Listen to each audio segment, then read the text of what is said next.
Assalamualaikum warahmatullahi wabarakatuh.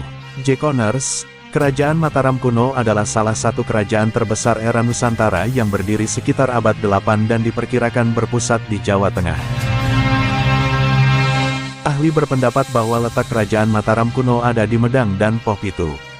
Dikutip dari buku Sejarah 2 oleh Sardiman AM, MPD, letak Pohpitu sendiri sampai sekarang belum begitu jelas.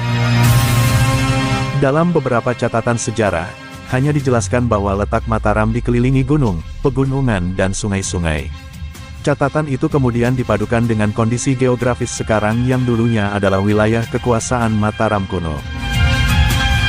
Banyak ahli yang menganggap sangat mungkin Gunung Merapi, Gunung Merbabu, Gunung Sumbing, dan Sindoro adalah pegunungan di sebelah utara Kerajaan Mataram kuno. Kemudian di sebelah barat terdapat Pegunungan Serayu, di sebelah timur terdapat Gunung Lawu, serta di sebelah selatan berdekatan dengan Laut Selatan dan Pegunungan Seribu. Sedangkan sungai-sungai yang ada, misalnya Sungai Bogowonto, Progo, Popak, dan Bengawan Solo. Sedangkan Pohpitu kemungkinan berada di antara Kedu sampai sekitar Prambanan. Nama Mataram diambil dari istilah Bumi Mataram, artinya daerah yang dikelilingi oleh gunung-gunung. Berdasarkan letak pemerintahannya, sejarah Kerajaan Mataram kuno terbagi atas dua periode. Periode pertama ditandai dengan lokasi pusat pemerintah yang terletak di Jawa Tengah pada abad ke-8. Sementara itu periode kedua ditandai dengan lokasi pusat pemerintah di Jawa Timur pada abad ke-9 sampai 10. Periode Jawa Tengah diwarnai dengan adanya dua wangsa, dinasti, yang berkuasa dalam satu masa, yaitu dinasti Sanjaya, Hindu, dan wangsa Shailendra, Buddha. Salah satu peninggalan keagamaan dinasti Sanjaya adalah Candi Prambanan, sedangkan peninggalan dinasti Shailendra adalah Candi Borobudur. Berdasarkan prasasti Canggal diketahui raja pertama yang memerintah Kerajaan Mataram kuno adalah Raja Sana.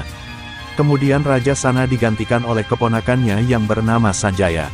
Raja Sanjaya memerintah dengan bijaksana sehingga rakyat hidup makmur, aman, dan tentram.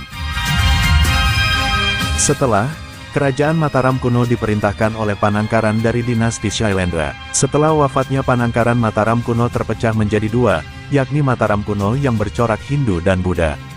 Kerajaan Mataram kuno yang bercorak Hindu meliputi Jawa Tengah bagian utara di bawah pemerintahan dinasti Sanjaya.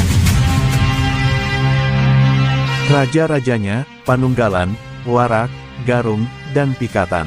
Sementara itu, Kerajaan Mataram kuno bercorak Buddha meliputi Jawa Tengah bagian selatan di bawah kekuasaan dinasti Shailendra. Indra adalah salah satu rajanya.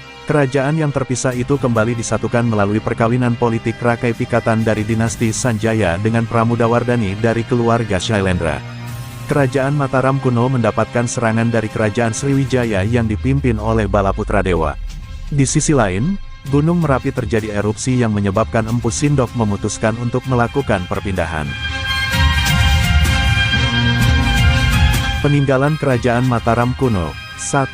Prasasti Canggal menggunakan huruf Palawa dan bahasa Sanskerta berangkat tahun 723 M, menceritakan tentang pendirian lingga, lambang Shiva, di desa Kunjarakunja. 2. Prasasti Kalasan, ditemukan di desa Kalasan Yogyakarta berangkat 778 M, ditulis dalam huruf Pranagari India Utara, dan bahasa Sanskerta. 3. Prasasti Mantiasi ditemukan di Mantiasi, Kedu, Jawa Tengah berangkat tahun 907 M menggunakan bahasa Jawa kuno. 4. Prasasti Klurak, ditemukan di desa Prambanan berangkat tahun 782 M ditulis huruf Pranagari dan bahasa Sanskerta. Candi-candi peninggalan Kerajaan Mataram kuno antara lain, Candi Kalasan, Candi Plaosan, Candi Prambanan, Candi Sambisari, Candi Sari, Candi Kedulan, Candi Sojiwan, Candi Barong dan tentunya yang paling kolosal adalah Candi Borobudur.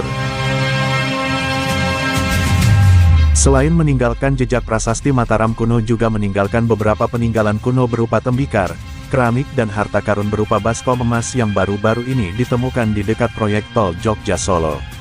Seorang pekerja bernama Sriyanto menemukan benda berharga itu di situs Desa Wonoboyo, Jogonalan, Klaten, Jawa Tengah, tak jauh dari eksit tol Jogonalan, pada tanggal 25 April tahun 2023.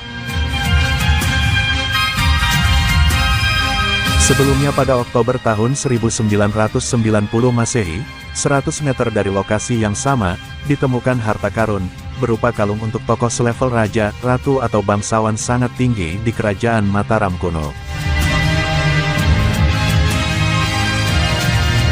Malam tanggal 24 April tahun 2023, sebelum ditemukannya harta karun baskom emas, Sriyanto mengaku ia mendapat wisik atau bisikan lewat mimpi untuk mendatangi lahan karena ada sesuatunya. Bersama beberapa rekannya dia pun mengorek tanah yang sebagian sudah dikeruk alat berat.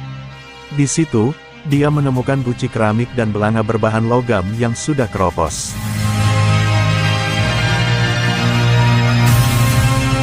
Menurut sejarawan dari UGM Timbul Haryono, harta karun emas temuan Wonoboyo merupakan benda-benda regalia, atau simbol kerajaan. Meski belum ada bukti sahih, dari ciri fisik benda dan gaya seninya, harta karun emas itu berasal dari abad 9 atau awal abad 10 Masehi. Dia berhipotesis, pemiliknya tidak mungkin bangsawan biasa, pengrajin emas, apalagi rakyat biasa. Periode itu dianggap masa keemasan dinasti Mataram kuno di Jawa Tengah dan Yogyakarta. Saat masa Rakai Warak Dyah Manara, 803 M, hingga Dyah Balitung, 898 M. Di antara periode itu masa Rakai Pikatan, 847 M 855 M, meninggalkan jejak istimewa di sekitar Prambanan. Penemuan ini menunjukkan bahwa Mataram kuno adalah sebuah kerajaan besar yang sangat maju dengan peradaban. Semoga video ini dapat menghibur dan memberikan wawasan kepada Jekoners. Wassalamualaikum warahmatullahi wabarakatuh.